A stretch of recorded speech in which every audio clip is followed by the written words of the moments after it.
Hi friends, எல்லாரும் எப்படி இருக்கீங்க? உங்களை எல்லாரையும் மறுபடியும் சந்திக்கிறதுல ரொம்ப சந்தோஷம். உங்கள் எல்லாருக்கும் என்னுடைய இனிய கிறிஸ்மஸ் நல்வாழ்த்துக்கள். இன்னைக்கு வந்து கிறிஸ்மஸ்க்காக குலாப் ஜாமுன் ரெசிபி பண்ணி காமிக்க போகிறேன். வாங்க வீடியோக்குள்ளே போகலாம். முதல்ல குலாப் ஜாமுன் பண்ணுறதுக்கு தேவையான ஜீரா ரெடி பண்ணிக்கலாம். ஒரு பாத்திரத்தில் 2லிருந்து 2.5 கப் அளவுக்கு சர்க்கரை போட்டுக்கோங்க. நம்மளோட சேனலில் என்னை பற்றின இன்ட்ரோ வீடியோன்னு எதுவுமே நான் போட்டதில்லை. நிறைய பேர் என்கிட்ட கேட்குறீங்க உங்களோட ஊர் என்ன, பேர் என்ன அப்படின்னு. அதனால் இன்றைக்கி இந்த குலாப் ஜாமுன் ரெசிபி பண்ணும்போதே என்னை பற்றின சில விஷயங்களையும் உங்களோட ஷேர் பண்ணலாம் அப்படின்ட்டு இருக்கேன். இப்போ இதோட 1.5 கப் அளவுக்கு தண்ணி ஊற்றிக்கோங்க. என்னோடய பேர் நிறைய பேருக்கு தெரிஞ்சிருக்கும். என் பேர் வந்து கிறிஸ்டி. நான் பிறந்தது வளர்ந்தது எல்லாமே திருநெல்வேலி பக்கம் சுரண்டை அப்படிங்கிற ஊரில். நீங்கள் திருநெல்வேலி தென்காசி அங்கே இருந்தீங்கன்னா கண்டிப்பாக அந்த ஊர் உங்களுக்கு தெரிஞ்சிருக்கும். நான் +2 வரை அங்கே தான் படித்தேன். இப்போ இந்த சர்க்கரை எல்லாம் நல்லா கரைஞ்சி இந்த ஜீரா வந்து நல்லா கொதிச்சு வரணும். கொதிச்சு வந்ததும் உங்கள் கையால் தொட்டு பார்த்தீங்க அப்படின்னா கொஞ்சம் பிசுபிசுப்பாக இருக்கணும். இதுக்கு வந்து கம்பி பதம் தேவையில்லை, ஆனால் வந்து பிசுக்கு பதம் இருக்கணும். இப்போ இது ரெடி ஆயிடுச்சு. இப்போ இதோட ஒரு சிட்டிகை அளவுக்கு குங்குமப்பூ போட்டுக்கோங்க. இது வந்து ஆப்ஷனல் தான். அடுத்ததாக ஒரு 1/4 டீஸ்பூன் அளவுக்கு ஏலக்காய் தூள் போட்டுக்கோங்க. அடுத்ததாக ஒரு 1/4 டீஸ்பூன் அளவுக்கு ரோஸ் எசன்ஸ் ஊற்றிக்கோங்க. இப்போ குலாப் ஜாமுனுக்கு தேவையான ஜீரா ரெடி ஆயிடுச்சு. இப்போ இதை மூடி ஒரு ஓரமாக வச்சுட்டு இதுக்கு தேவையான மாவு ரெடி பண்ணிக்கலாம். இன்றைக்கி மில்க் பவுடர் யூஸ் பண்ணி தான் நான் குலாப் ஜாமுன் பண்ணி காமிக்க போகிறேன். மெஷர்மெண்ட் கப்புக்கு கரெக்டாக 1 கப் அளவுக்கு மில்க் பவுடர் எடுத்துக்கோங்க. நல்ல குவாலிட்டியான பவுடராக பார்த்து வாங்கிக்கோங்க. அதே மாதிரி ஃபுல் க்ரீம் மில்க் பவுடராக வாங்கிக்கோங்க.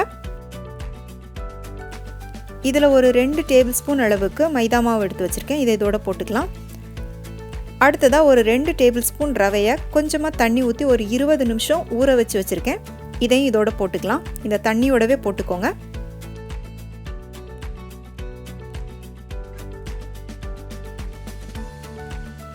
இதோட 1 டீஸ்பூன் அளவுக்கு பேக்கிங் பவுடர் போட்டுக்கோங்க.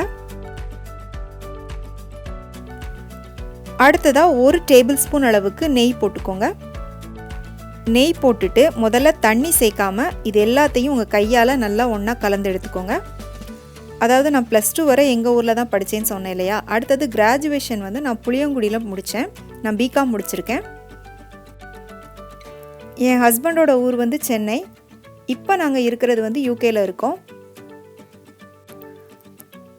நான் யூகே வந்ததுக்கு அப்புறமா தான் யூடியூப் சேனல் ஆரம்பித்தேன். செப்டம்பர் 2018, ஆல்மோஸ்ட் 1 இயர் 5 மந்த்ஸ் ஆகுது.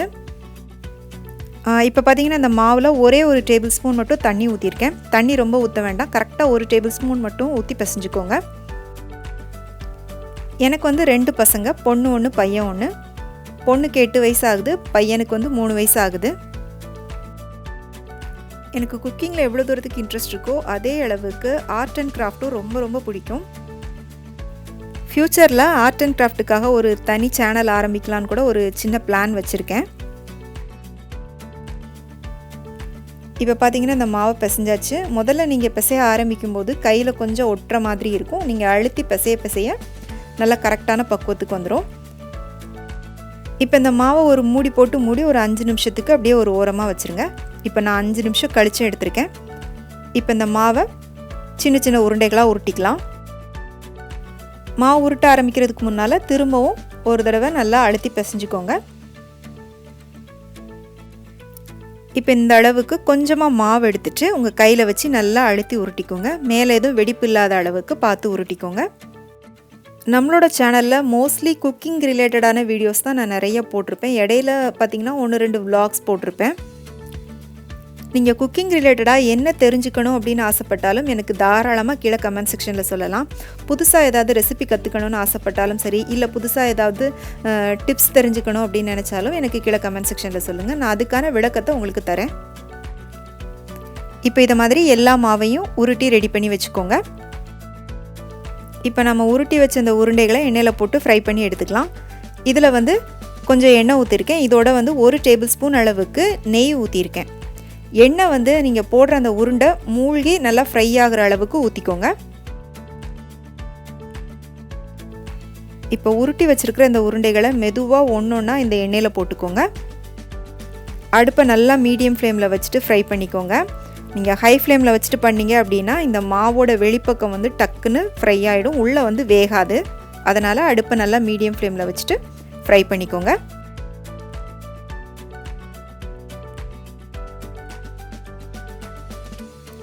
இந்த மாதிரி ஒரு கரண்டி வச்சுட்டு இந்த உருண்டைகள் மேலே ரொம்ப அழுத்தம் கொடுக்காம இப்படி லைட்டாக சுற்றி விட்டீங்க அப்படின்னா எல்லாம் ஒன்று போல் ஃப்ரை ஆகும். இப்போ இதெல்லாம் நல்லா ஃப்ரை ஆயிடுச்சு. இதை எடுத்து சுகர் சிரப்பில் போட்டுக்கலாம். நீங்கள் போடும்போது சுகர் சிரப் வந்து கொஞ்சம் சூடாக இருக்கணும். சப்போஸ் ஆறி இருந்துச்சுன்னா லைட்டாக சூடு பண்ணிவிட்டு போட்டுக்கோங்க.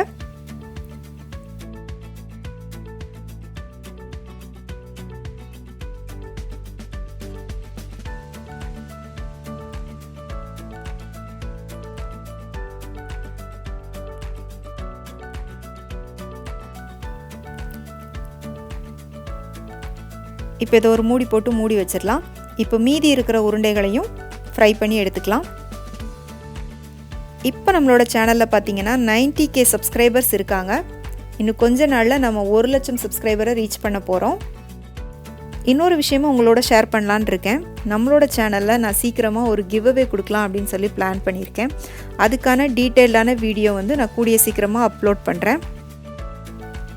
ஸோ இப்போ நீங்கள் சப்போர்ட் பண்ணுற மாதிரியே தொடர்ந்து நம்மளோட சேனலுக்கு உங்களோட சப்போர்ட்டை கொடுங்க. நீங்கள் இப்போ தான் புதுசாக நம்மளோட சேனலை பார்க்குறீங்க அப்படின்னா ப்ளீஸ் நம்மளோட சேனலை சப்ஸ்கிரைப் பண்ணி வச்சுக்கோங்க.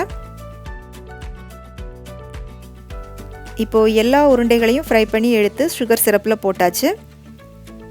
இதை வந்து அப்படியே மூடி போட்டு மூடி ஒரு 2 மணி நேரம் இதை நல்லா ஊற விட்டுக்கோங்க. இப்போ மூடி போட்டு மூடியாச்சு. இப்போ இது ஒரு 2 மணி நேரம் நல்லா ஊறட்டும். இவ்வளோதான் என்னை பற்றின ஒரு சின்ன இன்ட்ரோ. இதுக்கு மேலே ஏதாவது என்னை பற்றி நீங்கள் தெரிஞ்சுக்கணும் அப்படின்னு ஆசைப்பட்டீங்கன்னா கீழே எனக்கு கமெண்ட் செக்ஷனில் சொல்லுங்கள், நான் உங்களுக்கு சொல்கிறேன். ஓகே, இப்போ இது 2 மணி நேரம் ஊறுறதுக்கப்புறமா நம்ம வந்து பார்க்கலாம். இப்போ நம்மளோட குலாப் ஜாமுன் ரெடி ஆயிடுச்சு. பாருங்கள், ரொம்ப சாஃப்டாக ரொம்ப ஜூஸியாக இருக்குது. கண்டிப்பாக இந்த ரெசிபி உங்கள் எல்லாருக்கும் ரொம்ப பிடிச்சிருக்குன்னு நம்புகிறேன். உங்கள் வீட்டில் இதை செஞ்சு பார்த்துட்டு எப்படி இருந்துச்சுன்னு உங்களுடைய கருத்துக்களை எனக்கு மறக்காமல் கீழே கமெண்ட் செக்ஷனில் சொல்லுங்கள். பிடிச்சிருந்தா உங்கள் ஃப்ரெண்ட்ஸுக்கும் ஷேர் பண்ணுங்கள், லைக் பண்ணுங்கள், சேனலுக்கு சப்ஸ்கிரைப் பண்ணுங்கள். மீண்டும் வேறொரு ரெசிபியோடு சந்திக்கிறேன். நன்றி, வணக்கம்.